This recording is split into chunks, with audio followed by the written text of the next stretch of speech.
5 years ago, Nellie and I sold everything we owned, quit our jobs, and put everything we had into a sailboat, with absolutely no idea how to sail. It was without a doubt the wildest adventure either of us had ever been on. 3 years ago, we decided to take a break from sailing and come back to land, but something has been missing. What's up, guys? Hello, people. We are back. We can't believe it. We are so excited to be back, so excited to be on the boat hunt. So we are looking for roughly a 40-foot catamaran. One of the main reasons we're looking for a 40-foot catamaran is we like that size for the amount of space, the amount of maneuverability that a 40-foot boat will have, and that's kind of the top end of our budget as far as the newness or the year of the boat we're looking for. So we're looking for something like 2017 or newer. We don't want to deal with any of like the 10-year maintenance systems all like breaking down and needing to be redone. So we just want a newer boat, so that's why we're sticking with the 40-foot range. And hopefully that will come with less problems, but as you guys know, boats are boats. Yes. Low engine hours and low generator hours. You know, diesels can last forever, but we don't really want to be buying a boat that has 3,000 to 5,000 plus hours on it, on the engines and generator. All right, so now we are going to take you guys along with us on the hunt for our new Zola. Let's go.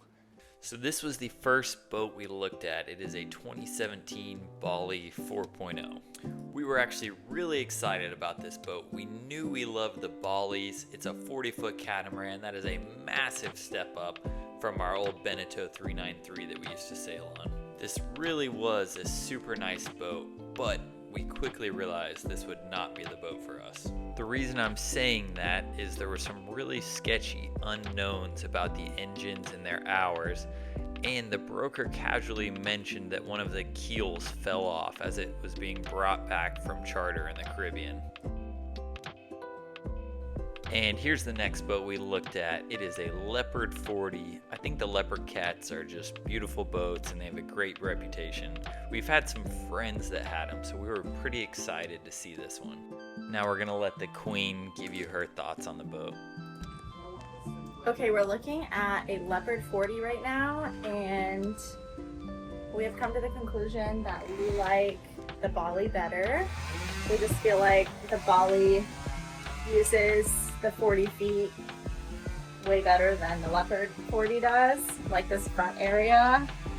There's so much like wasted space right here. On the Leopard like 45s, they have a full front cockpit, which is super nice and I think would be a game changer for me. But it is super nice. But I think we like the Bali better. So we looked at a ton more boats online, mainly Fountaine Pajots, Lagoons, more Leopards. There's a few things we really didn't like about the Lagoons. Although they're great and really beautiful boats, a lot of them have a ton of teak. And that's just something that it looks amazing on the boat, but it requires so much work to keep it looking amazing that we kind of moved past most of the Lagoons we were looking at. Yeah, we're not going to deal with that. Now the Fountaine Pajots, however you say it, I'm not exactly sure. They seemed like really nice, beautiful boats. Unfortunately, there were none really close to us, and we weren't really sure we were going to love the layout, and we didn't want to drive 3 to 5 hours plus away to go look at boats that we weren't sure at yet. I'm not sure if we talked about this when we were aboard the Leopard, but another big turnoff for us was the visibility from the cockpit was pretty low. You couldn't see all 4 corners of the boat, and me being new to driving catamarans, that was a pretty big turnoff for us.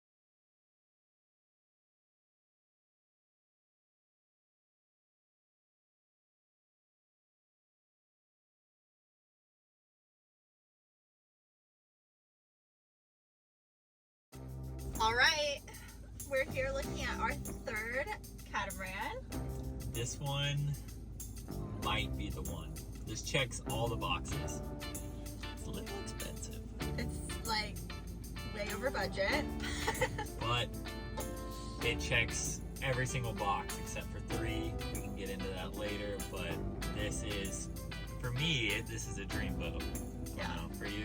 It's pretty amazing. It's a 2020 Bali 4.1. So, yeah. It's badass. It's badass. It's badass. Let's go back. Step on.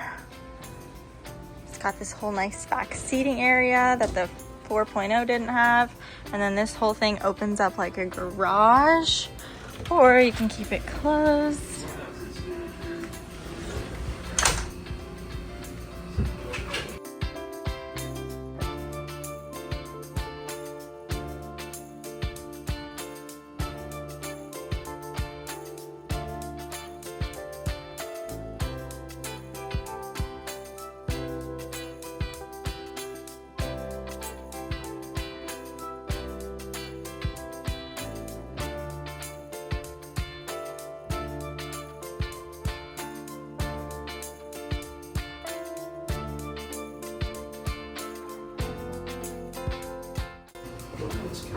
It's Brandon. Hello.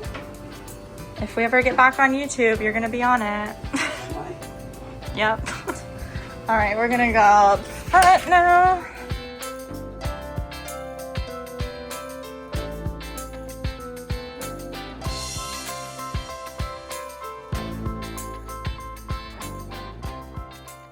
So as you guys saw, we were really excited and really liked the 2020 Bali 4.1 Encore was the name of the boat. So pretty. Beautiful boat. We loved everything about it apart from some small little details. And the price. And the price. So there was recently a $90,000 price cut on the boat. So that really got our attention and got us even more fired up about it. And I was talking to my buddy Raph over on Spirit Animal, as I'm sure a lot of you guys know. And he was like, dude, what do you have to lose just by putting in a low offer? So we were like, let's try it. That was unfortunately rejected within the hour, but we knew how much we liked the boat, so we wanted to try to come back and find a price that might work. And now we're gonna cut to a clip of how we were feeling in the moment as all of that was unfolding. This is real, raw, in the moment emotion. There's been a lot of negotiating back and forth. Lots been going on. We've been getting marina estimations, insurance estimations. Brandon's been helping us and them come to a number. We've met in the middle. Now we just have to decide if we want to pull the trigger. I'm all in. Nelly is on the fence a little bit right now. It's a beautiful boat, and I love the boat. It's just a very big decision. It's a lot of money. Yeah, and it's pre-hurricane season, so that sucks. Yeah. But this is the literal only Bali 4.1 on the market. It is freaking beautiful. This would be our dream boat. It makes sense. It's a good buy. Are you wanting me to make a decision right now on camera? No, I really just wanted to get some like raw emotion and see how you're feeling. Banner wants me to make a decision like right this second, like 5 minutes ago. Oh, like 3 days ago, but I mean, 5 minutes would be great. You guys just have to promise to watch our videos, okay? I think that's a good deal. If you guys watch our videos, then we'll buy this boat. All right. Well, I just wanted to get some real, authentic behind the scenes as Nelly's tearing up, trying to make a decision with us. We'll be back. Ladies and gentlemen, we got her.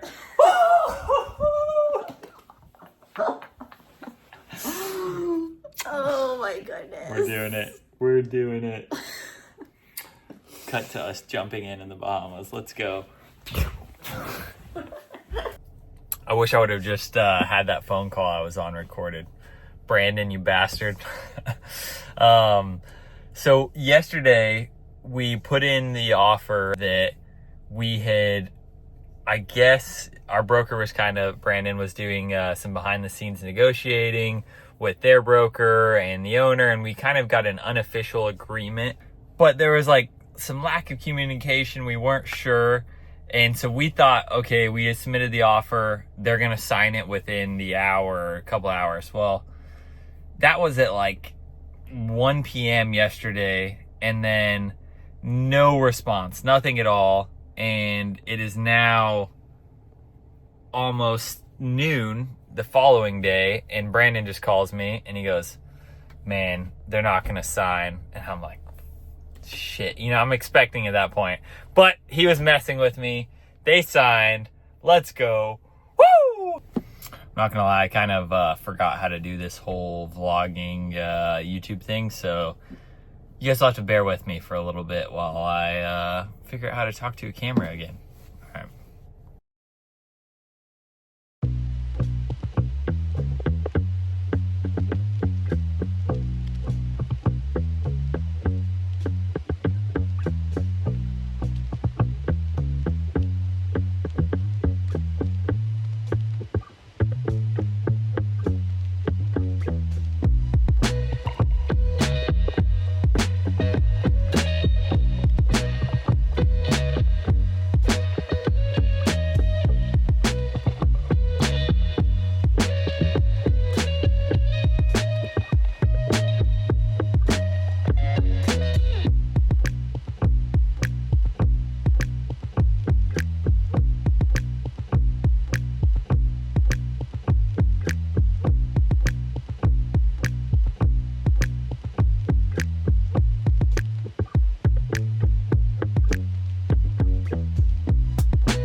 So we finally got the boat hauled out of the water after a little bang, but no worries, it's all okay. Everything was going pretty smooth up until this point. Just a couple minor things like one of the air conditionings wasn't working and the water maker was not looking too good. But once we got her hauled out, the surveyor started checking for any delamination on the holes and everything seemed to look good there. So on to checking the sails. So the main sail is in pretty good shape here, as you can see. We kind of struggled getting it up a little bit with that in-boom furling, but I'm sure we're gonna love that once we get used to it. And thankfully the jib was also in pretty good shape, just a little dirty. The Jennifer, however, was kind of torn to shreds on the UV cover, but just another thing to add to our list of things to do. Overall, the survey went pretty well. There definitely were a few things that we will have to get fixed, so we plan on asking for a survey allowance, and we'll see how the renegotiations go. Big moment right now. So we asked for 10 additional off because of some broken things on the survey. They countered back at 5. Wasn't really what we wanted, but we really love this boat and we do not want to lose it over a couple grand. So, what's happening, babe? We are signing and accepting officially the vessel. This is it. I signed mine already. When Nelly clicks this button, it is real. Here we go.